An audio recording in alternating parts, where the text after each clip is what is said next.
A confiança, segundo a Bíblia, é uma das forças mais profundas capazes de transformar completamente a maneira como enxergamos a vida. E compreender esse tipo de confiança é como aprender a caminhar por um terreno invisível, onde cada passo não é guiado pelos olhos, mas pela convicção silenciosa de que existe um Deus que sustenta, guia e protege, mesmo quando tudo ao nosso redor parece incerto, frágil ou contraditório. E quando observamos as Escrituras, percebemos que confiar não é um sentimento fraco ou ingênuo, mas uma postura espiritual poderosa, um estado interior que se constrói como se fosse uma casa firmada sobre rocha, onde cada escolha, cada renúncia, cada decisão e até mesmo cada renascimento emocional forma os tijolos que sustentam essa confiança ao longo da vida. E talvez seja por isso que tantos personagens bíblicos foram chamados a viver situações que colocavam a confiança acima da lógica, como Abraão, que deixou sua terra sem saber para onde iria, como José, que manteve o coração firme mesmo sendo vendido pelos irmãos, como Moisés, que voltou ao Egito carregando mais perguntas do que respostas, como Davi, que enfrentou Golias quando todos diziam que ele era apenas um menino. E quando percebemos isso, entendemos que o padrão de Deus nunca foi facilitar a vida, mas fortalecer o coração, porque confiança não se desenvolve no conforto, mas no confronto entre o medo e a fé, e a Bíblia mostra que é exatamente nesse confronto que aprendemos a depender menos de nós mesmos e mais do caráter imutável de Deus. E ao comparar isso com a vida real, percebemos que todos nós enfrentamos desertos, vales, gigantes, tempestades e fornalhas, não literalmente, mas emocionalmente, espiritualmente, financeiramente, psicologicamente, e cada desafio funciona como uma metáfora viva dos cenários bíblicos, porque o deserto da nossa vida pode ser um período de solidão, o vale pode ser uma fase de insegurança, o gigante pode ser uma dívida, um trauma, uma angústia profunda, a tempestade pode ser um momento de instabilidade emocional, e a fornalha pode ser aquela situação em que tudo parece quente demais, pesado demais, impossível demais.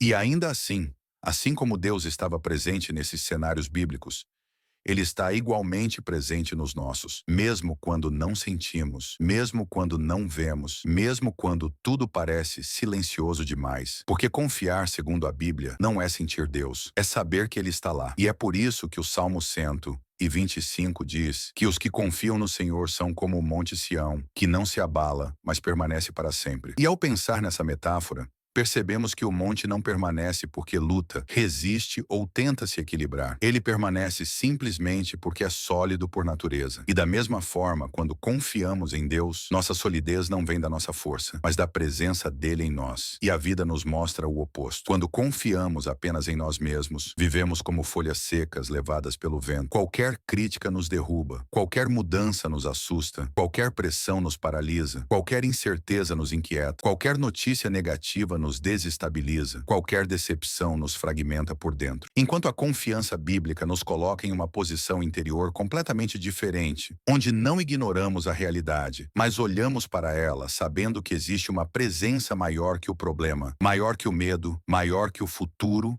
e maior do que nós mesmos. E é exatamente isso que Provérbios 3:5-6 ensina quando diz: confia no Senhor de todo o teu coração e não te apoies no teu próprio entendimento. Reconhece-o em todos os teus caminhos e ele endireitará as tuas veredas. E quando o texto diz não te apoies, ele revela uma verdade profunda. Apoiar-se no próprio entendimento é como apoiar-se em uma cadeira velha e quebrada. Ela até parece firme à distância, mas quando você coloca todo o peso do seu corpo ali, ela desmorona. E é por isso que tantos colapsos emocionais acontecem, porque confiamos demais naquilo que nunca deveria carregar o peso da nossa segurança. Enquanto confiar em Deus é apoiar-se em uma rocha eterna, firme, inabalável, onde não importa a força do impacto, nada desmorona. E à medida que comparamos isso com a vida prática, percebemos quantas vezes colocamos nosso apoio em coisas frágeis, confiança em pessoas que falham, confiança em sentimentos que mudam, confiança em dinheiro que enfraquece, confiança em oportunidades que desaparecem, confiança na saúde que não é eterna, confiança no reconhecimento que nunca é garantido, confiança em nossa rotina que pode ser alterada de um dia para o outro. E quando essas coisas falham, e elas sempre falham em algum momento, sentimos que perdemos o chão, quando na verdade só perdemos aquilo que nunca deveria ter sido o nosso chão. E é por isso que Deus nos chama para confiar nele, não para controlar a vida, mas para não sermos destruídos por ela. E quando olhamos para Isaías 26:3, vemos a promessa: tu conservarás em perfeita paz aquele cuja mente está firme em ti. E essa paz mencionada não é ausência de problemas, mas é uma estabilidade interna que permanece mesmo durante o caos, como alguém que está dentro de uma tempestade, mas guarda dentro do peito um abrigo que o vento não alcança. E essa paz, quando observada na vida real, se manifesta de maneiras quase inexplicáveis. É aquela calma que surge quando tudo deveria estar nos destruindo. É aquela força inesperada que aparece quando a lógica diz que deveríamos estar caídos. É aquela esperança que renasce mesmo quando a situação parece completamente sem saída. E essa reação é a prova viva de que a confiança em Deus não é um conceito religioso, mas uma força sobrenatural atuando dentro de nós. E quando percebemos isso, entendemos que a confiança não é apenas um atributo espiritual, mas um processo psicológico, emocional e até comportamental que se desenvolve na prática, como quando acordamos em dias difíceis e ainda assim escolhemos acreditar que Deus vai agir, como quando tomamos decisões difíceis e confiamos que Ele está guiando, como quando permanecemos firmes mesmo sem ver nada mudar, como quando mantemos o coração em paz mesmo com contas, problemas, conflitos, medos ou pressões. E esse tipo de confiança não é conquistado de uma vez só, mas é construído diariamente, como quem constrói um muro tijolo por tijolo, onde cada resposta de oração, cada livramento, cada oportunidade inesperada, cada força recebida, cada direção percebida, cada proteção silenciosa e cada milagre escondido se torna parte dessa construção interior. E talvez seja por isso que Deus permite certas situações onde tudo o que podemos fazer é confiar, não para nos punir, mas para nos amadurecer, porque a confiança verdadeira não nasce quando tudo está tranquilo, mas quando tudo está instável. E mesmo assim escolhemos acreditar. E ao observarmos a vida, vemos que confiança é uma das coisas mais poderosas que alguém pode desenvolver, porque ela molda decisões, transforma sentimentos, organiza pensamentos, fortalece atitudes, cura memórias, restaura a autoestima, corrige perspectivas e conduz o coração a um estado de maturidade profunda, como alguém que aprendeu a se posicionar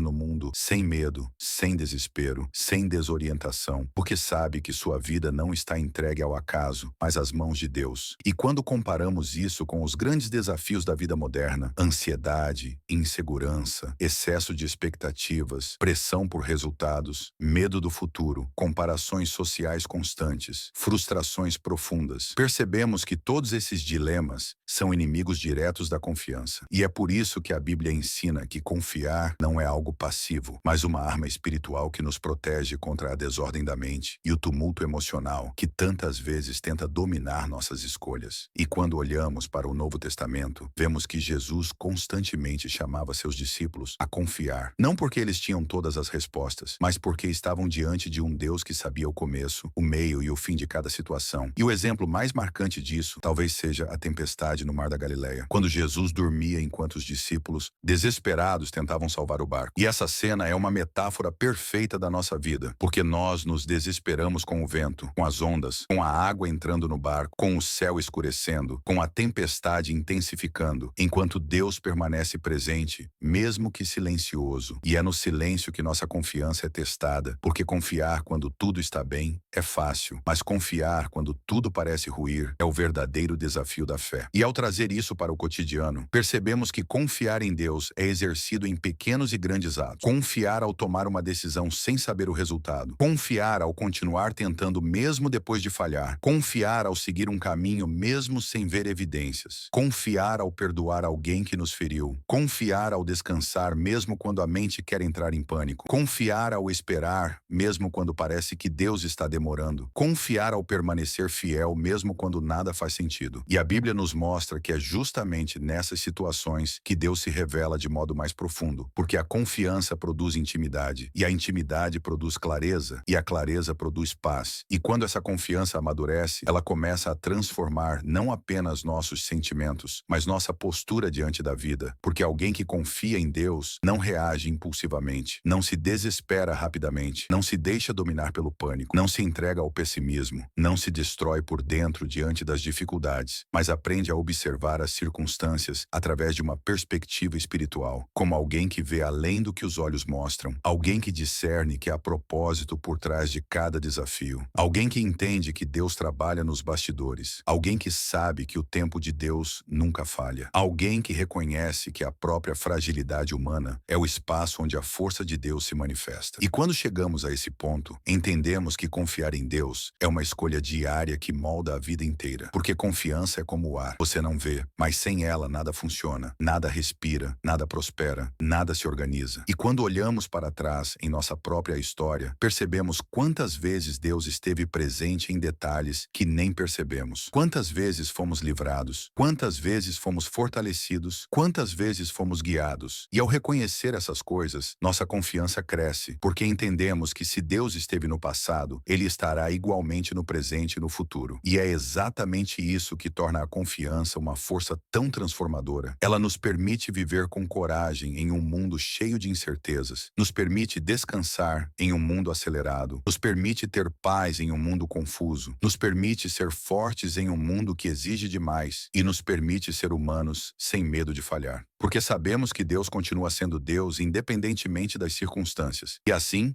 quando aprendemos a confiar segundo a Bíblia, começamos a viver de uma forma completamente diferente, mais leve, mais firme, mais consciente, mais madura, mais profunda, mais esperançosa e mais conectada com Deus. Porque confiar nele não muda apenas o que sentimos, muda quem somos, muda como pensamos, muda como reagimos, muda como caminhamos, muda como decidimos e muda como enfrentamos tudo aquilo que a vida traz. E é por isso que essa confiança é tão valiosa. Ela é a base da fé, a força da alma, a luz do caminho, a paz do coração e a certeza de que, aconteça o que acontecer, estamos nas mãos de aquele que nunca falha, nunca perde o controle, nunca se atrasa, nunca se engana e nunca deixa de cuidar de nós.